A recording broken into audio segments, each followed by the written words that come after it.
situated on the ancestral homelands of the Coast Salish peoples who have lived in the Salish Sea Basin all throughout the San Juan Islands and the North Cascades watershed from time immemorial. We express our deepest respect and gratitude to our Indigenous neighbors for their enduring care and protection of our shared lands and waterways. The Center for Canadian American Studies, with the gracious assistance and co-sponsorship of the Ray Wolpow Institute, the Institute for Global Engagement, and the Western Alumni Association, are excited to welcome you to today's presentation, Home Away from Home, Reflections on the Canadian Expat Experience. Our speaker, David Stewart, is a professional Canadian, as he calls himself, in California, helping Canadian tech clusters connect in the Bay Area ecosystem. David received his MA in Intercultural Relations from Lesley University and his law degree from McGill University. He is a former political officer at the Canadian Consulate in Palo Alto, California. He currently works with Canadian tech clusters and universities bridge into the Area Bay ecosystem and serves as the advisory board chair of Canadian Studies at UC Berkeley. He is a former chair moose of the Digital Moose Lounge, an association of Canadians in Silicon Valley, and the advisory board chair of Canadian Studies at UC Berkeley. His essays have received awards in San Francisco's Soul Making Keats literary competition and have appeared in Potato Soup Journal, Bewildering Stories, and The Quiet Reader. One little moment of housekeeping details before we dive in here. Some of you have submitted questions with your registration, and thank you very much for those. Please use the Zoom Q&A feature for those who are joining us virtually, which should be at the bottom middle of your screen, to send us any questions that may come to mind. We will be responding to those questions during the Q&A section at the end of the presentation. We'll do our best to answer as many of them as we can during our time. So, we also recommend that you use speaker view as part of Zoom for those joining us virtually. So let's get started. Today, David will be discussing his memoir, True North, Down South, using a Canadian émigré lens. The essay collection entertains and educates readers about immigrant and national identity, cultural misunderstanding, and belonging in the modern world.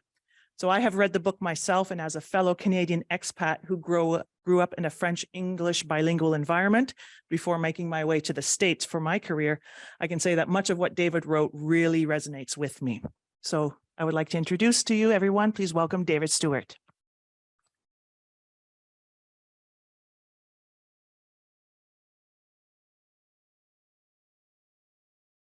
Well, thank you very much, Christina.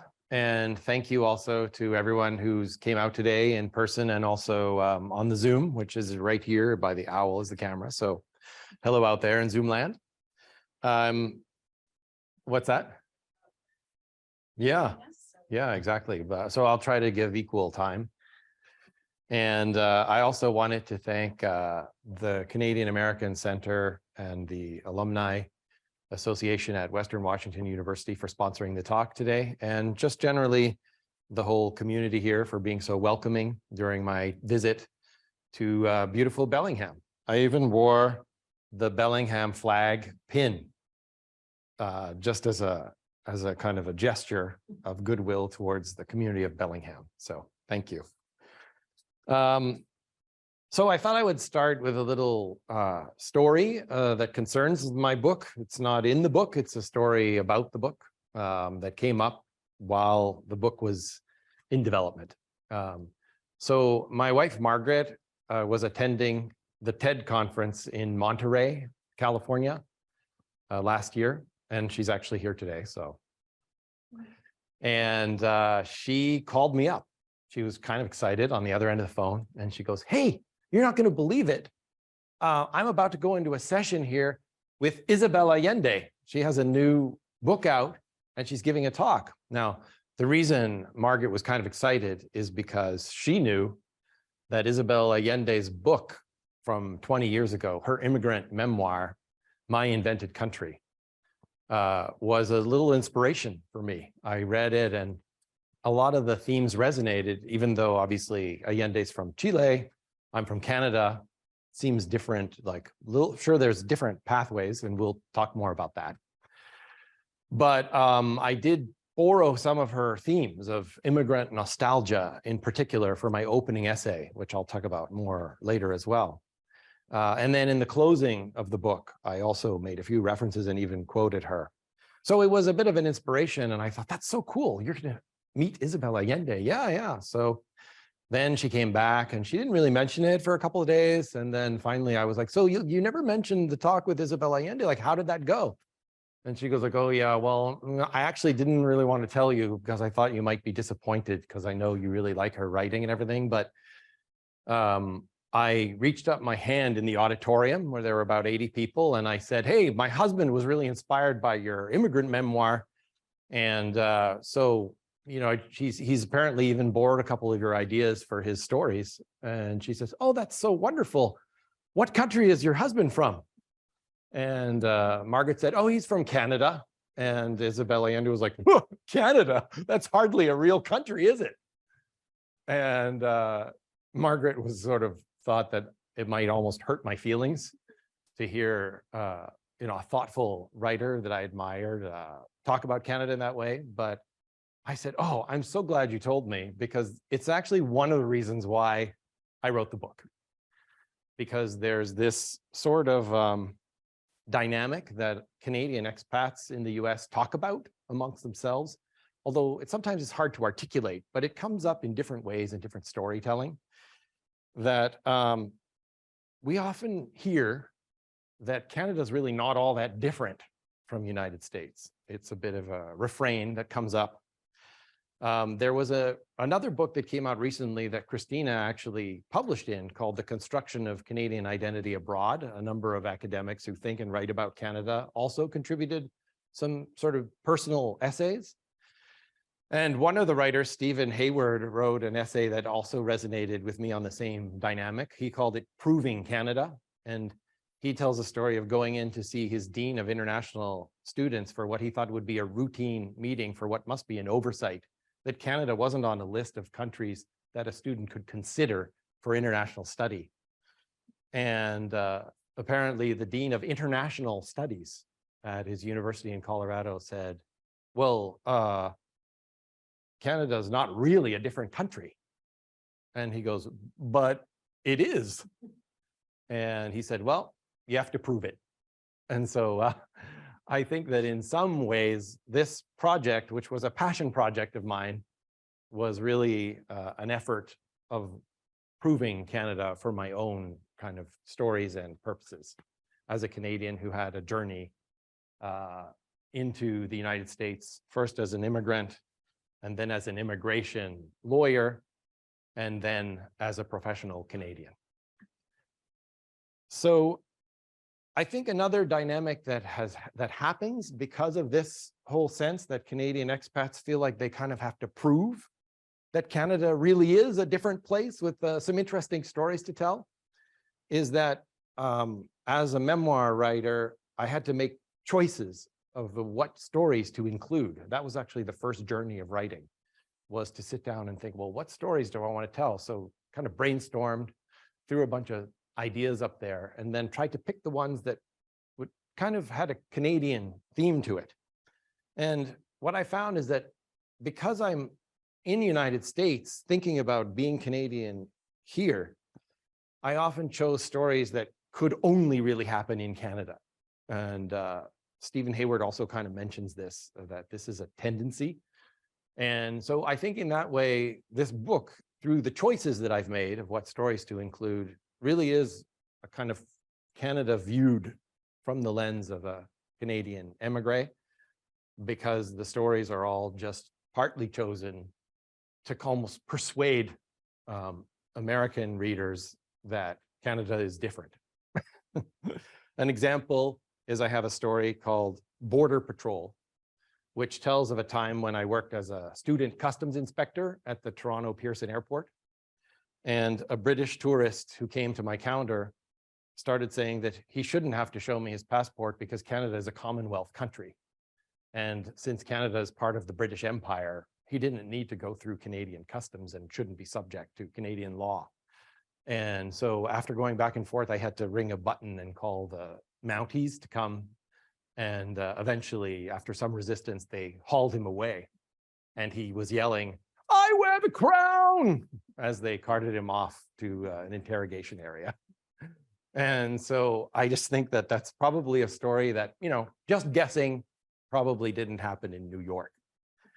Another story in the book is called Crossing Borders, is the essay, and it tells the story of how I got detained overnight in a ride share, because I went to what back then, before Uber, there was ride share called Allostop in Canada, where you just go and look at a bulletin board and pick rides off the bulletin board. And I sort of found a ride off of a bulletin board with 3 characters who I really shouldn't have taken a ride with. And we ended up getting caught up in a lot of confusion and detained for 4 hours in Buffalo immigration. So eventually it all worked out. And, if you're interested, you can read the story. But again, probably not a story that could happen to, someone who wasn't in Canada. And then I also have a story called Just for Laughs, where I write an essay about an experience that I had when I was a working stand-up comic in Montreal for a few years, where I was invited to perform in French at Anglo Comedy Night. And so I presented a French routine, and there was a banner above me about, welcome Anglos. And I was presenting to a bunch of French Canadians who wanted to watch Anglophones do comedy. And once again, definitely Canada can be a very different place from the United States. So I'm just going to get a little water. So obviously a lot of the things that people ask me is, well, why did you write this book? I was a working consultant in the Bay Area, and then I just felt this need to take time off and write a personal memoir about being Canadian. And so I think obviously the Allende story illustrates one motivation, but the other thing that happened is that I really enjoy immigrant stories, and I identify as an immigrant. I feel like I've been through a cultural experience, and then I can identify with aspects of the immigrant stories. And I enjoy reading, memoir. So I've read, lots. And I also am a member of a graphic novel club, a French graphic novel club in San Francisco, which is a little geeky, but they have a ton of graphic memoirs. It's a very popular genre in Europe. But I started to notice that there are never any Canadian émigré stories or memoirs. I mean, very few. I did look around several years ago, because I thought, oh, it'd be fun to read a Canadian story like this. But there's a story written by the journalist Robert McNeil, who was formerly of the McNeil-Lehrer NewsHour. It's called In Search of My Country. And he's writing a memoir about his experience as a frontline journalist during the Cold War, but he weaves in aspects of his Canadian identity throughout the piece. And so an overarching theme of the story is his Canadianness. And then Mike Myers did a kind of comedic memoir journaling sort of storytelling book called Canada in 2017, which was released around the time of the Canada's sesquicentennial celebration, which I also write about. There's an essay called Canada 150 in my book, where we had a celebration in San Francisco. But other than that, I couldn't find much, and certainly I would welcome any suggestions from people, because it's a point of curiosity that has gotten me interested in finding out, are there others? So many Canadian memoirs, but not as many Canadian immigrant memoirs, especially like in America. And then a more recent contribution was the essay collection that Christina had contributed to, edited by Chris Kirky and Richard Nimogene. And so that also was really affirming that at the same time that I was doing this, this other community that I'm a part of let me know that they're working on something similar. And we did a panel last week at UC Berkeley, which was really cool, to connect with other people who've also been reflecting on their Canadianness as they are like working in their own way as professional Canadians in America. So that all got me thinking, well, geez, maybe I should write it, because I do have a particular perspective, and every Canadian immigrant, or even someone who just comes here temporarily from Canada, goes through a similar journey. But on the other hand, I had a few things where I thought maybe I could even add a bit of context to the experience, because I did grow up during the Quebec separatist movement as an Anglo-Quebecer. So I grew up at a time when my national identity was very much contested. And so that means that I've been thinking about my national identity probably more than most people have since I was a kid. And then as an immigrant to the US, I eventually became an immigration lawyer. So I started working with immigrants. And that helped me to see and understand how that journey is different for other immigrant populations in the US. And then more recently, through a strange series of events, I ended up getting hired in San Francisco as, among other things, the head of Canadian Expat Affairs for the Consulate General of Canada in Silicon Valley.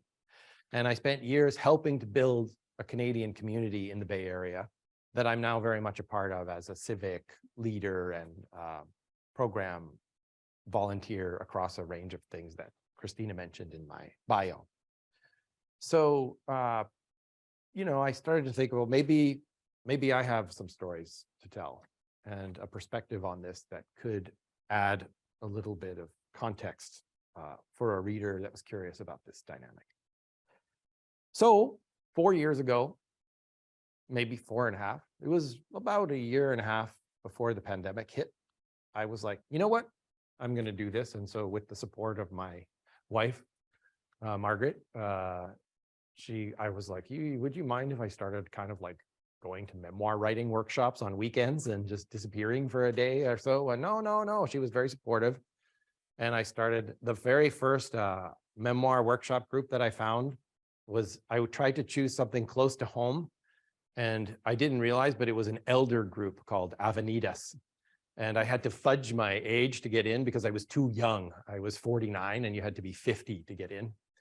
And so I got into this room. I was clearly the youngest person there. And after the facilitator introduced everyone, she asked if there were questions. And one 85-year-old guy said, yeah, what's he doing here?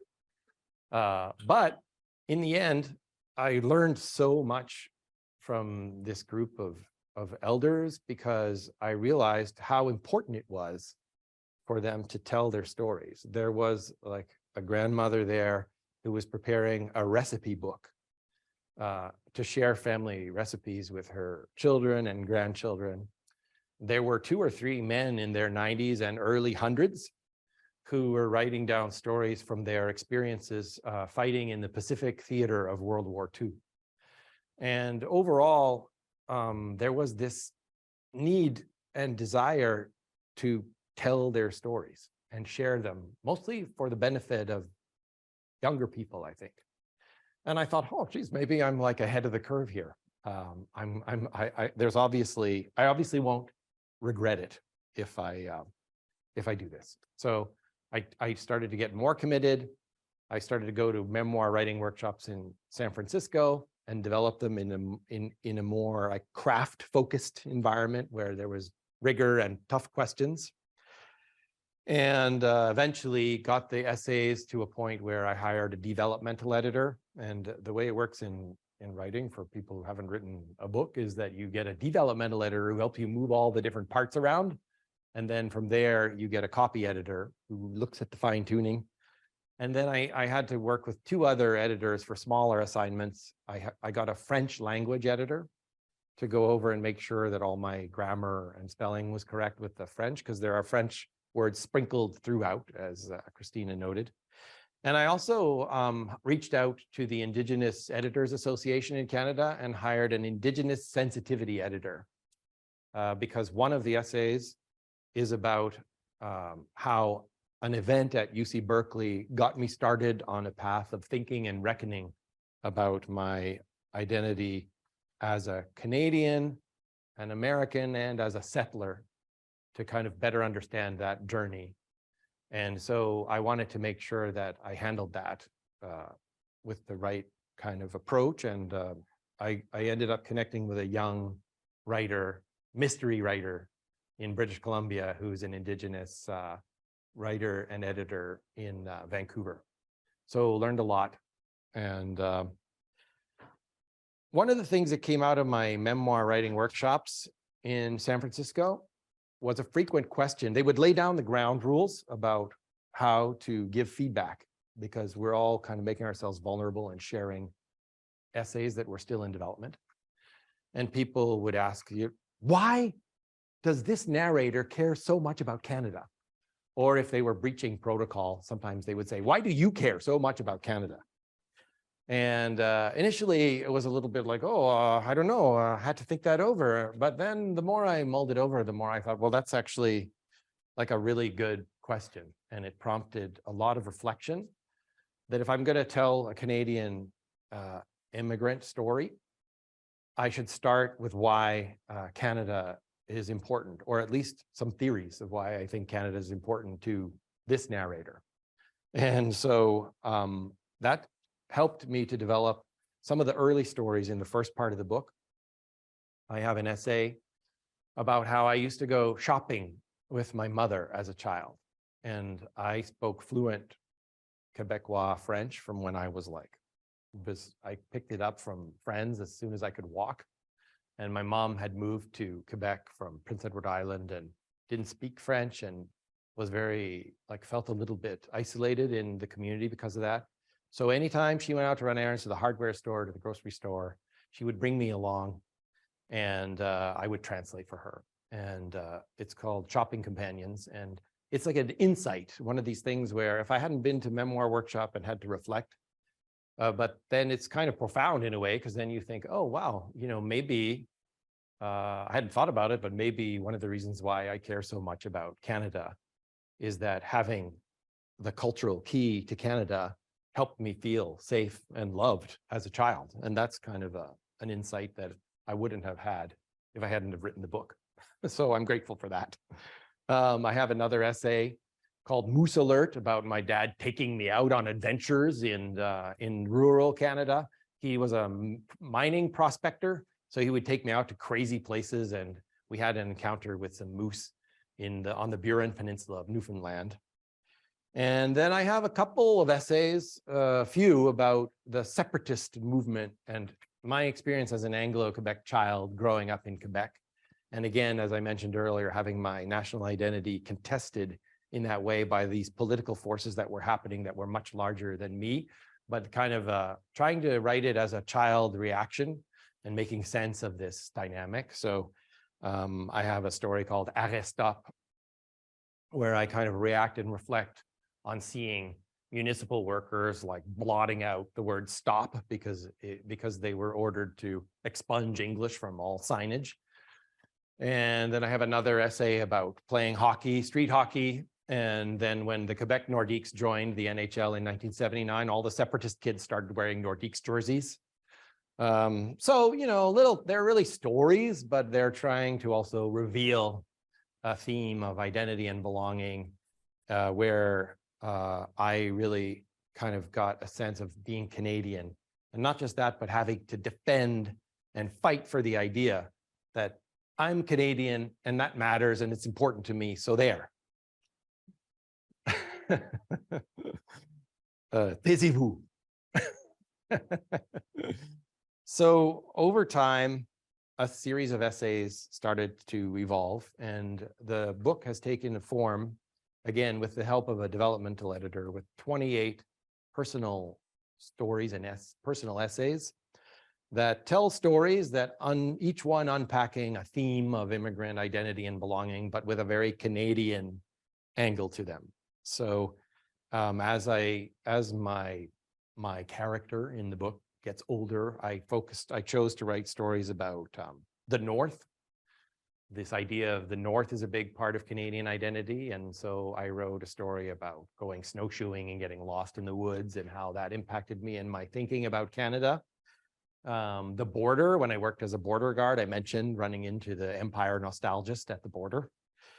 More stories about language, and also even an essay about genealogy and how working with my family to trace our roots became a way that I thought about belonging in the modern world. So I thought I might just take a break there and read a very brief excerpt. I'm not going to read like the whole story or anything, but just to give an idea of the voice and tone could be helpful. So I have the opening story was the one that was probably influenced by Isabel Allende, in the sense that it tackles the issue of immigrant nostalgia. And in Allende's book, much of the book actually talks about her love of Chile. And she ends up, though, kind of going back later and thinking about all of the war. And I mean, there were terrible purges and things like that. My situation wasn't quite that extreme. But I did tell this story of driving with my son. He went to college in Maine at Bates College, and we drove up from Maine to my hometown. So the story opens as I arrive, and I say, look, and I'm giddy with excitement because I'm sharing this with my American-born son. And I'm like, look at this amazing town. And he looks out and he goes, oh, what's that? And I was, oh, never mind those. That's just mine waste, because I sort of forgot that the giant slag heaps of environmental wasteland in my hometown, because I had kind of glamorized the good stuff. And so then at the one point, the friends that I'm visiting, my old friends, take me out to see the asbestos mine with my son. And we sit out and I'm looking out over this asbestos pit where my dad used to work. And so then I have a flashback, and my dad is our cub leader taking us out on a field trip. And so we get in his Jeep, and then he says, boys, my dad shouted over the engine, we want to stay safe today, so I brought along some extra gear.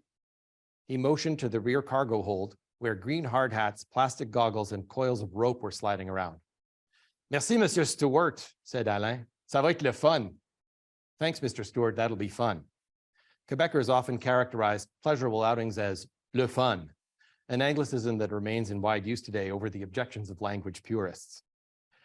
Dad drove along Rue Saint-Alphonse past the Chez Pop Diner, which featured a wooden cutout of a kid eating a corn dog out front. From there, it was only 2 more kilometers to our destination, the Lake Asbestos Mine, one of Quebec's largest open pits. Our Jeep rolled up to the precipice. I squinted out at the tiny backhoes way down below, loading ore into what looked like teeny tiny dump trucks, like the toys in Trevor's sandbox. Okay, buckle up, Dad ordered. We fumbled for our seatbelts and fastened them around our waists. The engine growled as Dad shifted to a lower gear, and we spiraled down the service road into the crater, passing now giant dump trucks as we went. Soon we climbed out of the Bronco onto the floor of the pit, gaping at the dreamlike expanse of mud, rocks, and dirt. Dump trucks were parked to our left and right. The tires alone dwarfed us. So then Dad ends up explaining a little bit about asbestos to all of us Cub Scouts. And he said, and I go on to say, Dad went on to explain the properties of asbestos and how it was used. I already knew most of this, so after a while I started to fidget. Okay, that's probably enough for now, Dad said with a wink, but keep those hard hats on, okay? Let's stay safe. We nodded. All right, boys, have fun. We scattered, hooting and hollering. Check, sir, shouted Alain. He hoisted a rock with asbestos dangling down and tossed it into a puddle. Mud and water splashed over us. I removed my goggle and wiped off flecks of crud. Way! I yelled, scurrying off to try it for myself. Trevor and I picked up chunks of mud and asbestos and threw them around like snowballs. So the idea is that, we're in this kind of world where this is a playful, nostalgic memory that I've idealized in my mind now from the distance of California, where it's actually a rather beautiful place with clean air and a relatively good environment. And somehow I'm like, have imagined it as a sort of paradise, but there we are, memory of rolling around, playing with asbestos. So let's see, how are we doing for time? 5 or 10 more minutes. Okay, so in the second part of the book, I pivot to more my Canadian expat life. So at the very first story of part 2 of the book, I crossed the border with my fiance visa to marry an American woman. And at that point, I start with a series of essays that reflect on the first phase of that journey was several years where I had a kind of disorientation and homesickness. And I couldn't quite put my finger on it, but it's kind of like your cultural frameworks are sort of scrambled. And then to top it off, there's something unique, as I mentioned earlier, in the Canadian context of this sort of American disinterest of, like, in Europe, when I had been there, sure, it was a different place, but like French people were constantly stopping me and asking me, what's it like to be Canadian? And in the United States, I think because of some of these dynamics that I talked about earlier with Isabel Allende's reaction, it's not always that way. So you're kind of alone trying to figure this out. And it was interesting because when the reviews first came out about the book, one of the reviewers wrote that the narrator felt quite alienated. But I actually never used the word in my book, and I think disoriented is a better way to characterize what I was trying to get at. It's this idea that, you know, there was a particular way of understanding relationships and political alignments and your identity and how it related to others in your polity, but then suddenly I was in a different context and making sense of new arrangements. I think every immigrant goes through that, but there's something, again, a bit particular about the Canadian journey. For one, it's a more privileged pathway. There are culturally, it's easier to slide in and fit in fact, to be hidden and not even noticed. And that can be an advantage in some ways. Also, legally, it's privileged. We have TN visas where professional workers can come in relatively easily to get started. And sure, the US immigration system is fraught and difficult, but for Canadians, it is a little easier to get started. So I have a series of essays that consider some of those moments, and I have a story about naturalization and when I decided to take out US citizenship and some of the ambivalencies and uncertainties that I went through. And I have another couple of essays about when I rethought and reoriented my privilege. So at one point, I was feeling so homesick and unsure of my bearings that I took time off work and I did a master's degree in cultural studies. And I wrote for my capstone research project an ethnography about Canadians living in Boston. And so I have moments that I share from reflections from working with other Canadians and hearing their own reflections on being Canadian. And then some of my reactions when I realized, oh, I actually have a lot of privilege, more privilege than I realized, but it's just that I feel more marginalized than I really am because I feel like an outsider, even though in some ways I'm being welcomed as an insider. And so I have an essay that kind of delves into that whole, those difficult reckonings when you're gradually integrating into a new environment. And then the last part of the book delves into the phase of my career where I joke that I've been working as a professional Canadian because I ended up working with immigrants and talk about that whole experience of connecting with the immigrant stories of others. But then through a series of events, I end up out in California and I'm working exclusively with Canadians. And so suddenly I'm surrounded by Canadians all the time again, but I'm living in California. And there's this whole dynamic where everyone thinks of me just as the Canadian guy. So even though I'm no longer like just Canadian because I have an American nationality, I have American kids, I have all my assets are in the United States, my family is American, yet I still feel Canadian on many levels. And when I go out in the community, I'm literally like Mr. Canada everywhere I go. And so, and so then they have this weird experience where you go back to Canada and you're feeling so Canadian, but then you don't really fit in Canada because, hey, guess what? I've been out of Canada for 20 years. So I talk about some of those dynamics and I do it through storytelling. Again, I have a couple of essays about performing and representing Canada as a kind of a salesperson in consular and public events. And this whole idea of branding the nation and brand Canada. And I would spend a lot of energy talking about Canada's great tech talent and all of the great engineers and things that you can find in Canada to try to convince people to invest there. And how I was very excited about all that. But after a while, I started to think, well, isn't there more to it than just selling business opportunities? Don't you also want to share something of your culture and background? And this idea of feeling acknowledged and seen as a Canadian. And so the last few essays then end up reflecting on maybe the limits of a diasporic identity. And I have an essay that talks about the indigeneity, as I mentioned. But also there's a kind of a short essay about how my wife and I had to sort out some communication challenges, and I always just attributed them to the fact that I'm Canadian and she's American, so we have a different way of communicating. But we realized with some outside help that maybe it was actually just universal problems of communicating and negotiating a marriage, and not everything is about being Canadian. I think we have time just to read a quick excerpt from one more essay, just to give you a flavor of that, Sage, because the last bunch of essays are very much in that vein. I have a story called Blackberry Fizzle. And this is a story about how immigrants sometimes latch on to consumer objects and build identity around that, like ketchup chips. And in my case, I was presented with a new BlackBerry when I joined the consulate. So the story is called Blackberry Fizzle.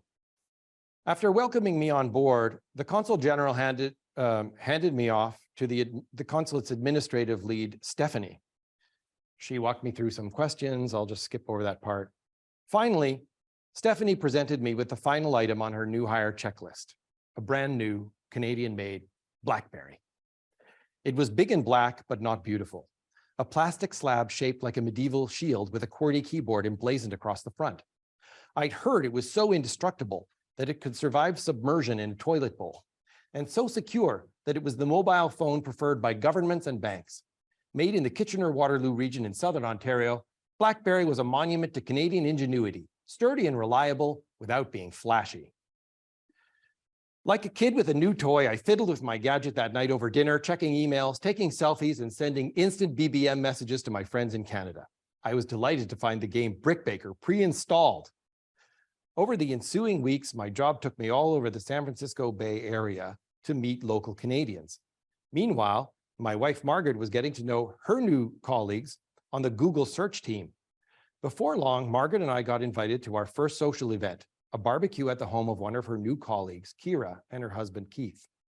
At one point, Keith and I were chatting in our kitchen when he pulled a slim and elegant cell phone out of his pocket. "Check it out," he beamed, and he slid it across the countertop for my benefit. "Hey, cool. Is that one of those new Apple phones?" I asked. "Yep, it's an iPhone. I camped out overnight at the Apple store when these babies came out last month." "Wow," I said, though I was only sort of impressed. I mean, it was nice and all, but camping out for a mobile device? Besides, I liked my phone just fine. On cue, I reached down to my belt, tore open the Velcro strap on my faux leather clip-on case, and indulged in some gadget braggadocio of my own. "Hey, Keith, check this out, a new BlackBerry." "Huh," he responded in a blasé tone. "You know BlackBerry's in trouble, right?" So the story goes on, and a little while later, I'm driving my son's friend home in the car a couple of years later. His friend is named Mahir. As we drove, Mahir asked if he might charge his iPhone in my car. I told him that would be fine as long as he could unplug my phone first, since I was driving. So he reached up front, swapped out our phones, and turned to Charlie in surprise. Charlie's my son. "Whoa, dude, your dad still uses a BlackBerry?" "Yeah," Charlie giggled mockingly. "It's because they're Canadian." "Hey," I snapped, eyeing Mahir and Charlie in the rearview mirror. "Do you guys have a problem with my phone?" No," Mahir replied defensively. but most people have iPhones now. And let's face it, Apple has a superior app platform. I knew he was right, but it was hard to take feedback from an 11-year-old. So anyway, this is just a little flavor of some of the essays. I try to use humor and storytelling, but I'm teasing out themes of identity and belonging with a very Canadian sort of twist. So I'll just close with a couple of things. Like I mentioned that I learned a lot from the elders that I worked with in the memoir writing workshop. But I also learned at a higher level that every generation struggles with these issues of identity and belonging in different contexts. And there are moments in this Trump era in the US where I see even families having trouble communicating over the dinner table about politics that remind me a lot of the kind of most difficult periods of the Quebec separatist movement. It did sort of pull people apart for cultural reasons. Things that used to be easy to talk about got harder to talk about. And so I've gotten curious about this, and even more recently, I've been reading a book by Jeffrey Cohen at Stanford University, and he's been looking at the science around belonging, sort of what the evidence shows are tools to deal with this and recognize it and manage it. So I'm still kind of reading through that, but it's like a takeaway from my book where I have some things that I'm now curious to go deeper in. And personally, I felt like writing about my own stories as a Canadian has almost had a kind of a calming effect, where I used to think about these things all the time when I was walking the dog or out. I was always thinking about my Canadianness. And these days, I'm talking about it more, but thinking about it less. And I think for me at least, there was something maybe almost sort of therapeutic and a coping sort of effect of having a chance to really go deep and get all these stories out there. And the last thing is that just getting out now and talking about the book, this is new. I've only been doing it for a couple of months. And so again, very grateful for the invitation. But it's definitely something where I'm learning every day, because people are coming up to me and saying, oh, your book was really interesting for these reasons. And they're not always what I expected. I've had several American-born people living in Canada mention that they found a lot that they could identify with because it's like their lives in reverse. And that really got me thinking that obviously it's another context where you could go and live and be hidden and be a perfect stranger, as the name of one of my essays says. So we are kind of up to Q&A time, so I'll close there. Thank you.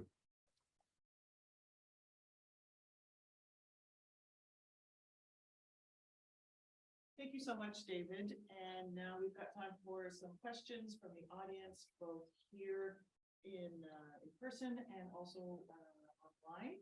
So first, I'd like to throw it out to those who are here in person, if you have any questions or comments for David. And I'll be repeating them so that those who are joining us virtually. Lisa, yes. Yeah, when you mentioned you had kids, it made me really curious as to how you kind of try to maintain that Canadian connection to that identity for them, since they do live in the US and live there, and if that helps you gain a bit more of a profound perspective on your own. Yeah, it's a great question. Yeah. You can sort of summarize and repeat the question. Sure. Yes. So the question was, since I mentioned that I have children, Liesl here was curious to know if how I share that Canadianness with my kids. And so it's a great question, and it's a theme of the book, because obviously there are many essays where I'm showing when I cover my childhood in the opening part, all the essays are of me on a road trip with my children. So the stories unfold, seeing it in part through my kids' eyes, like the opening one where I have my son at the asbestos pit and he's noticing the slag heaps. So you have this dissonance between what I remember and what my son is seeing. But then later in the book, it changes, because there's an essay, for example, that I wrote called Roots and Wings, where my kids are getting ready to apply for university. And one by one they apply, and I'm rooting them on to go to Canadian universities. And my son bites and he wants to see UBC. So we go up and tour the UBC campus, and then over dinner afterwards, he's like, I hate it. I'm not going to UBC. No, not going to happen. And then I was like, well, what about SFU, you know? And then he ends up kind of like, and he ends up going to Bates College in Maine. So in the story, the way I write it, I'm like, okay, well, I still have 2 kids to go. And then my daughter is like, well, where are you going to go? And she's like, oh, I already know where I want to go. I want to go to school in Philadelphia. So then it's like, oh, and then in the story, I'm sort of like, okay, all my hopes are pinned on my 3rd child. And then she ends up going to study at a conservatory in North Carolina, and I'm sort of crushed. But then I'm in my house in the way that I tell the story, and I overhear my daughter on her cell phone talking with one of her friends, and I hear the word Canada. And I'm like, oh, hey, I wasn't eavesdropping, but were you talking about Canada? And she was like, yeah, no big deal. You know, my friend and I were talking about our college essays, and I wrote a college essay about being half Canadian.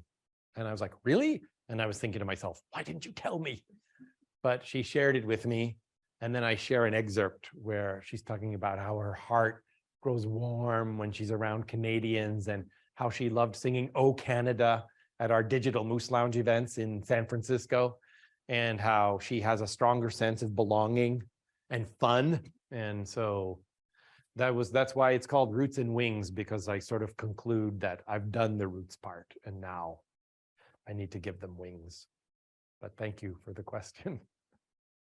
We have a question here that is asking you to talk a little bit about healthcare, Oh, the differences, if you have any input on that.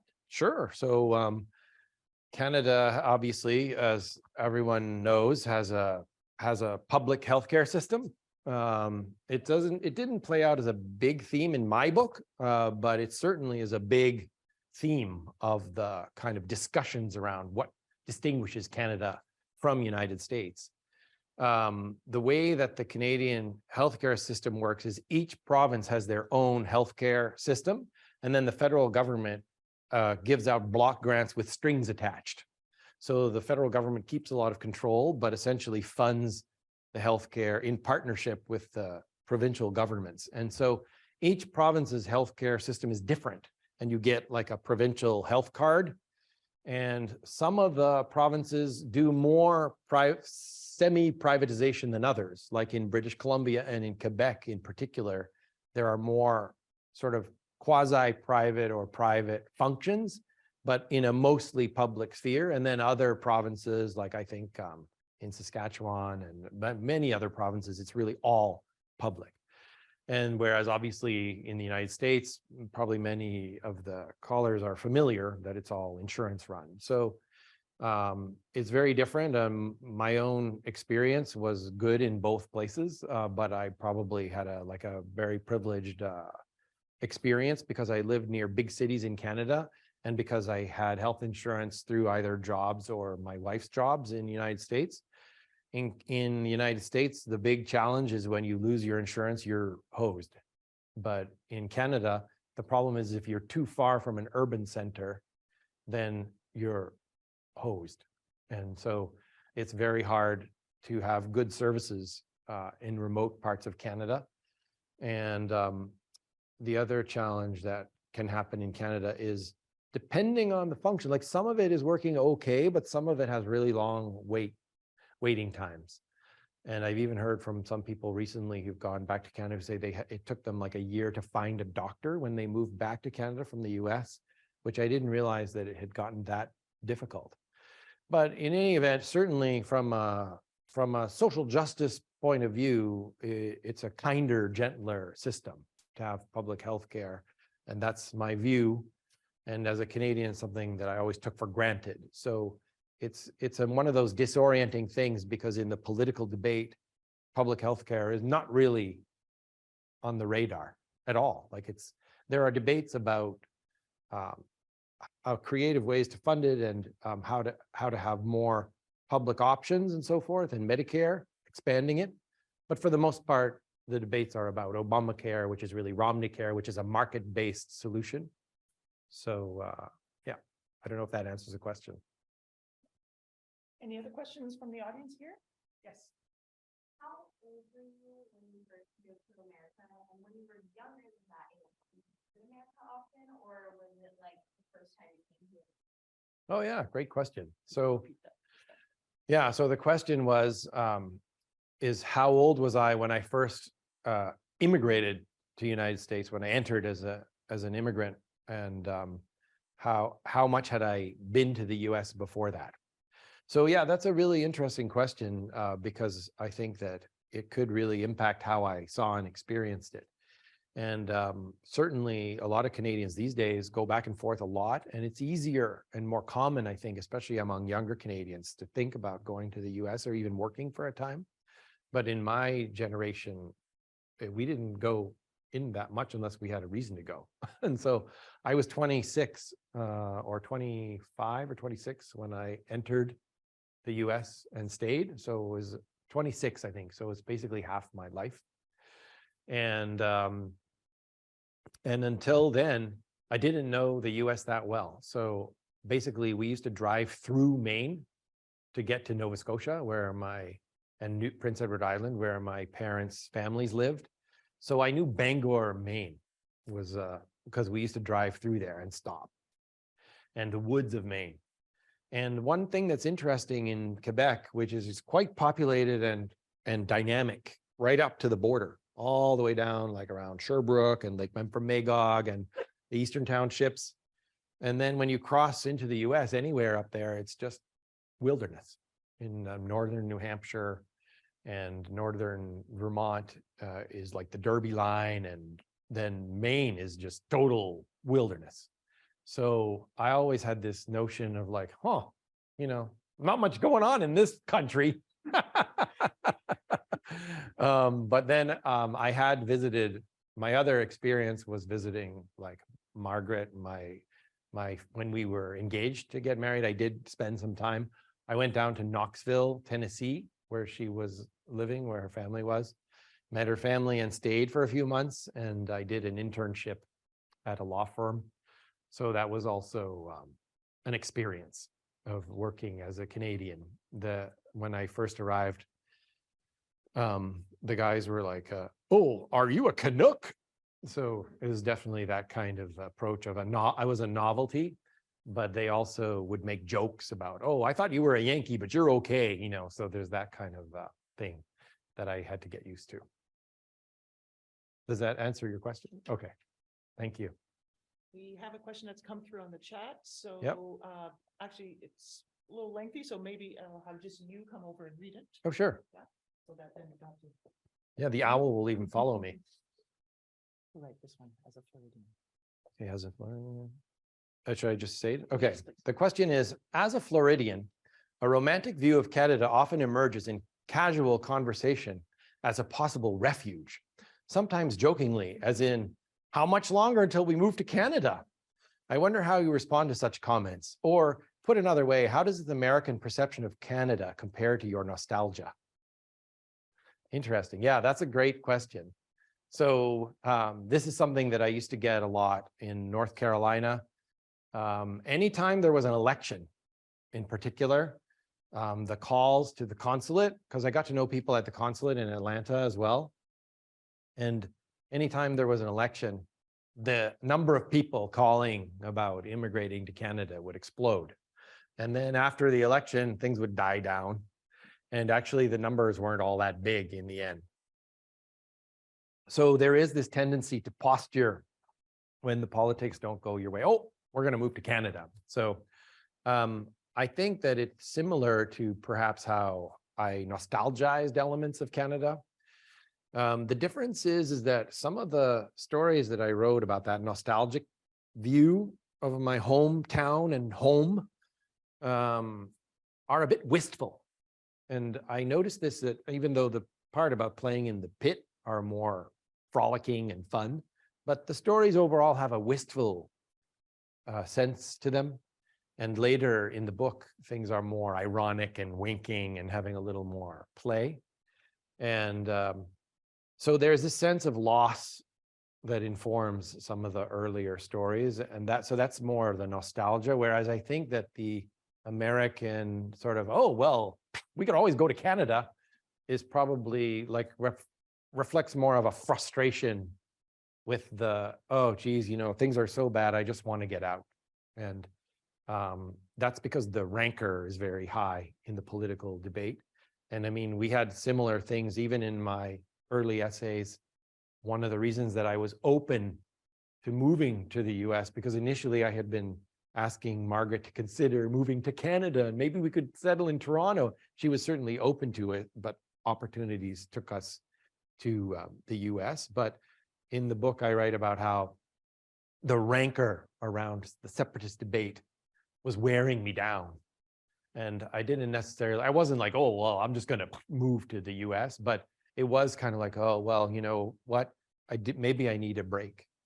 And so I think there's a bit of that, but I also, what I try to tell Americans who say that is that Canada is a great place with a lot of interesting, like liberal, because there are a lot of, especially I think liberals who like people who I politically identify as more on the liberal side, who kind of say, oh, because they see it as a bit of a liberal panacea. And there are a lot of socially progressive policies. But at the same time, Canada is a small place and the market is small. And I think that some Americans who really might take the plunge and go, some of them would love it, no doubt. There's a nice collegiality, friendliness. It's cold and it's small. So I think for some Americans who are like to dream big, there might be a little bit of, oh, wow, you know, things are a little boring. Like you hear that sometimes from Hong Kong refugees to or migrants who settled in Vancouver. And then you see I've seen interviews with them where they talk about their experience and they're like, yeah, you know, well, it's beautiful here and everything, but it's like, you know, it's kind of boring. So, you know, it's an interesting dynamic and I think it's a cool question. Well, it is actually 5 o'clock already. We have a couple other questions that are on the chat, but I think what we're going to do is we have a copy of them. We'll send them to you, and through us and the Alumni Association, we can get the answers to those couple of questions. But one very quick question was, where can we buy the book? Yes. So the book is available. It's self-published. So I put it out on the label of True North Press, which is neat. And I connected with backends at KQP, which is the Kindle distribution network, and also Amazon, and also Ingram Spark, which I guess distributes to small bookstores. And so it's basically available anywhere where you buy books online. Getting into bookstores when you're self-published is really hard. So I do have it in one bookstore in Los Altos near my house. It's called The Linden Tree. It's a Canadian-owned independent bookstore. And so for people who like to buy local in the Bay Area, where I've mostly been doing the early promotion of the book, a lot of people are preferring to order it there. And then I can even sign them and have them shipped out from Linden Tree. But basically, yeah, you can just run True North Down South. Just search it on Google, Amazon. I have a website, truenorthdownsouth.com, with all the information. So again, apologize to those who have put questions in the chat, and then if anyone else had questions here that we ran out of time because it's been such an engaging conversation, but we will get copies of those questions to you because they're actually pretty interesting.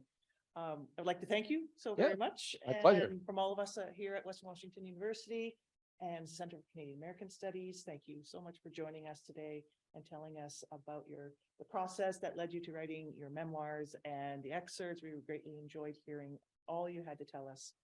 We also want to thank the Western Alumni Association for their partnership and those who chose to support the Canadian American Studies Center as part of this presentation, our co-sponsors, namely the Roy Wolpow Institute and the Institute for Global Engagement. Thank you so much. And a recording of this webinar will be mailed out in the next couple of days, so you can check your email if you always want to go back and listen again to some of these nice little excerpts. So thank you very much. Have a great day. It was wonderful to see you. Thank you. Thanks.